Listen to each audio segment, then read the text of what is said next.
প্রত্যেক দিনের মতো আজকের দিনটা শুরু হয়ে গেছে। এই যে সকাল সকাল মেয়েকে নিয়ে বেরিয়ে গেছি। নমস্কার, কেমন আছেন সবাই? আশা করি সবাই খুব ভালো আছেন। আমি কনক চলে এসেছি আবার একটা নতুন ভিডিওর সাথে। এই যে মেয়ে স্কুলে চলে গেল, আমিও বাড়ি চলে যাই। তারপর বাড়িতে এসে গেছি।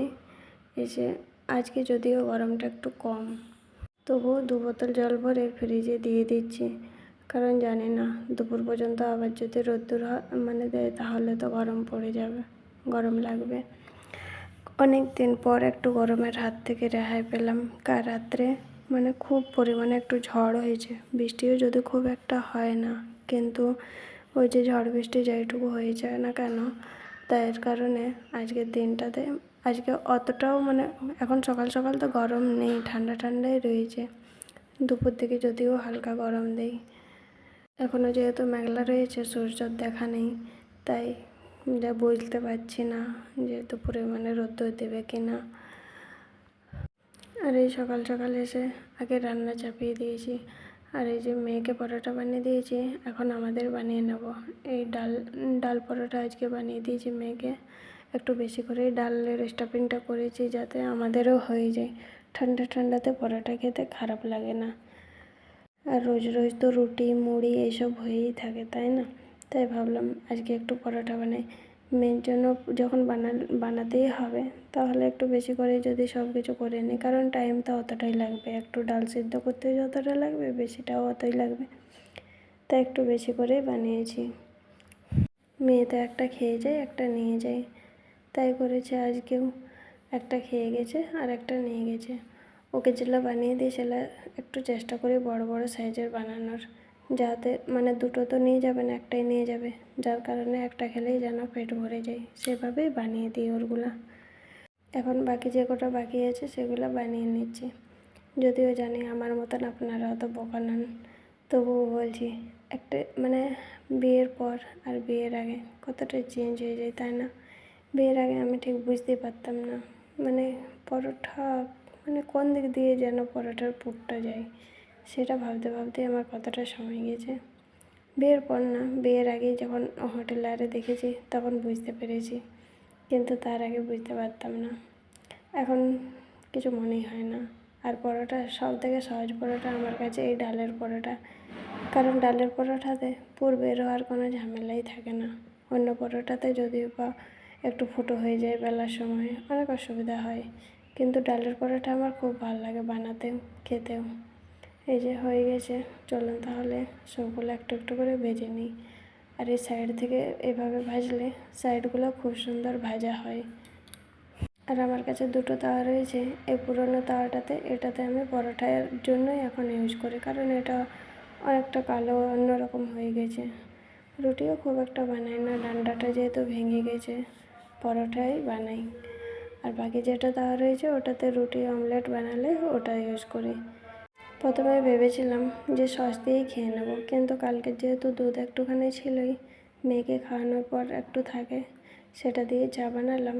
তো একটু বেশি হলো, যার কারণে দুজনে, মা আর আমি দুজনে মিলে চা দিয়েই খেয়ে নেব। বাড়ির ওইদিকে তো ফোন করছে, রোজই একরকম বৃষ্টি, কিন্তু আমাদের এখানে তো বৃষ্টি খুব একটা হয় না। কাল যদিও বা বেশ ঝড়ো হাওয়া দিয়েছে, কিন্তু বৃষ্টি সেই পরিমাণে হয়নি। হয়তো অন্যদিকে হয়েছে, যার কারণে একটু ঠান্ডা ঠান্ডা রয়েছে। যাই হোক, এই গরমে একটা দুটো দিন রেহাই পাও, অনেক শান্তি। পরোটা তো হয়ে গেছে, এবার রুটি পরোটা বানানো মানেই গ্যাস ওভেন সব কিছু নোংরা হয়ে যায়, সেই আটার গুঁড়ো পড়ে যায়। তাই ভাবলাম একটু পরিষ্কার করে নিই, তারপরেই রান্না বসাবো। তাই একটু পরিষ্কার করে নিচ্ছি। রোজকার মতো কাজ, রোজ ডেলি রুটিন, যদিও জানি আপনাদের খুব একটা ভালো লাগে না, তবুও আমি করি। এটা একরকম আমার বলতে পারেন একা থাকার সঙ্গী হিসাবেই করি। যাই হোক, যদি ভালো লাগে একটা লাইক কমেন্ট শেয়ার করে আমার পাশে রইবেন, আর আপনাদের মতামত অবশ্যই জানাবেন। আমার ভিডিও কেমন হচ্ছে, কেমন লাগছে আপনাদের, এগুলো জানতে ইচ্ছা করে। রোজকার গৃহবধূদের তো একই কাজ, সংসারে যা কিছু হয়, কিন্তু সবার সংসার যেহেতু আলাদা, তাই কাজের ধরনটা একটু আলাদা, তাই না?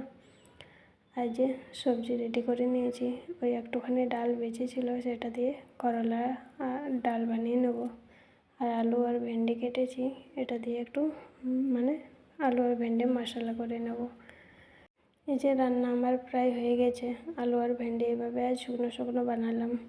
ওই বড় বড় কেটে প্রত্যেক দিনই তো বানাই। এভাবে বানালে সবথেকে বেশি ভালো লাগে রুটির সঙ্গে খেতে, কিন্তু আজ ভাতের সাথেই বানালাম। আর কাল রাত্রে বেগুন বানিয়েছিলাম, তাই একটু রয়ে গেছিলো।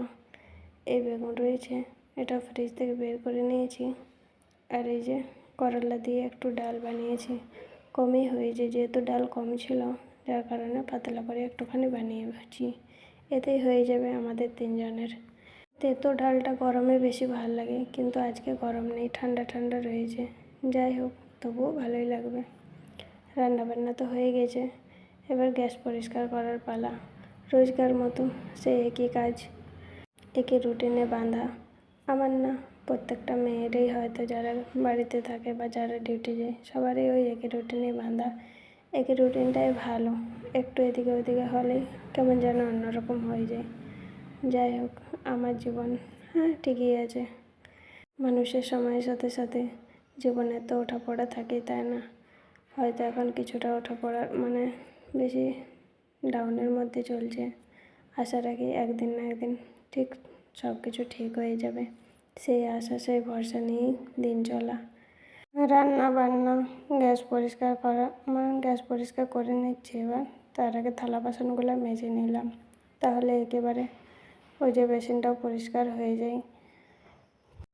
আর রোজকার এই একই কাজ, দেখাতেও ইচ্ছা করে না, ভিডিও করতেও ইচ্ছা করে না, কিন্তু কী আর করব। শুরু যখন করেছি, দেখি কতদিন নিয়ে যেতে পারি। আর বলছি তো, যতটা না আমার, এটা কি বলবো, এটা আমার একরকম সঙ্গী বলতে পারেন, একা থাকার সঙ্গী। যেমন আমার মেয়ে, কিন্তু মেয়ে তো সবসময় থাকে না, তাই ইউটিউবটা শুরু করা। অনেক দিন ধরে এই ড্রয়ারগুলো মুছেছিলাম না, তাই ভাবলাম একটু মুছিয়ে দিই। মাঝে মধ্যে একটুখানি করে নিলে নিজেকে আর আলাদাভাবে রান্নাঘর পরিষ্কার করার খুব একটা ঝামেলা থাকে না। তারপরে এই যে খাবারগুলো নিচে রেখেছিলাম, সেগুলো এখন তুলে দিলাম। টেবিল তো নেই, তাই ওপরের মধ্যে এইভাবেই রাখতে হয় আমাকে।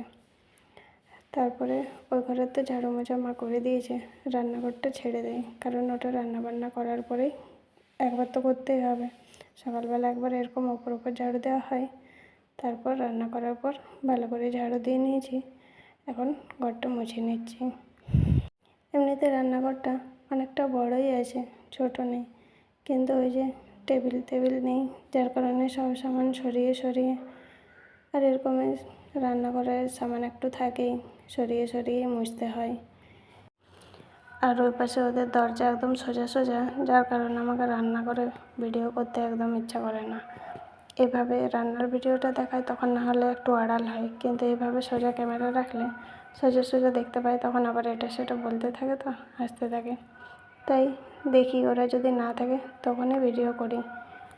সকালবেলার কাজ তো মোটামুটি হয়ে গেছে, এবার স্নান পুজো সেরে তারপর মেয়েকে নিতে যাওয়ার পালা।